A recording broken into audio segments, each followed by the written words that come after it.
And Thank you for this opportunity. One of my sheroes, the late Congresswoman Shirley Chisholm, once said, fighting for the common man, the regular everyday workers, when morality comes up against profit, it is seldom that profit loses. I argue that in Chapel Hill today, it appears when the low-wage and public workers come up against management, it is seldom that management loses. This point was, I think, reiterated by Catherine Lazarco's statement in the Daily Tar Heel when she reminded us that only 10% of those persons fired from the town ever take up their case through appeal, and seldomly, she says, do they win, basically. I paraphrase that oftentimes they aren't successful, is what she said.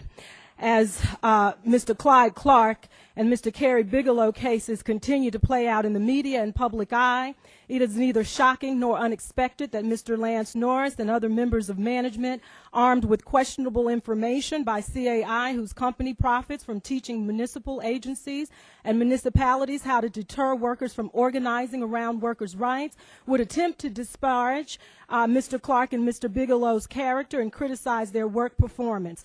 These are the oldest tactics in the anti-workers, anti-labor rights playbook. We're used to those kinds of tactics, and quite frankly, we were not the least bit surprised, but I was a bit appalled. What was a bit disturbing to me as a native born and reared here in Chapel Hill is that it's happening in Chapel Hill, a town that takes great pride in its progressive and pro-civil and human rights legacy. I didn't come here tonight to argue their case. We understand the fight that is indeed before us. We will continue to do whatever we have to do via the standards, the grievance process standards and policies that are set forth by the town that will no doubt lead us into a legal battle. But I have to paraphrase the words that George Soros, the great billionaire philanthropist to the Democratic Party, said in assessing what happened with this recent Republican sweep. He said that he never or rarely runs away from a losing battle, or he's used to fighting losing battles, but he rarely runs away from a fight. And I have to say, in terms of the NAACP, we are used to fighting losing battles ourselves, fighting against social injustice and inequality in its different forms. But we simply will not turn away and lose a battle without fighting.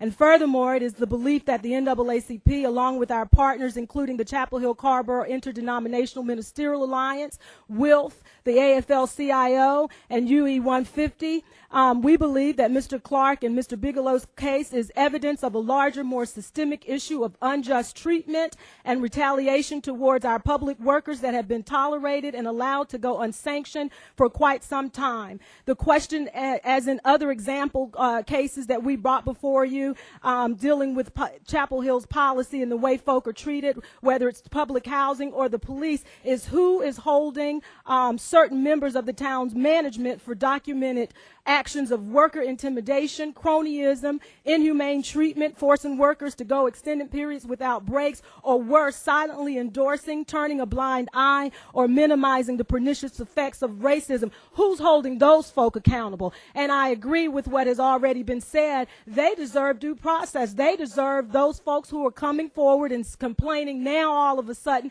after 2 years of receiving high marks on their performance ratings. They deserve to know who these so-called folk are. We've done a great job in this instance, sending a strong message to low-wage and low-grade level town workers that if you speak out or question management, you will face harsh consequences, including firing. You have the workers between a rock and a hard place, and I'm simply asking this body here to do what's right and to end up where you've ended up in the past, on the right side of justice. Rehire these men. It's an awful time for them to be unemployed. They have not posed a threat to anyone, and we are indeed looking for continuing this battle as far as we've got to go, because we're standing for, as Mr. Bigelow said about Mr. Joe Biden, we are indeed standing for the common man, and I'm simply asking you all to do the same with us.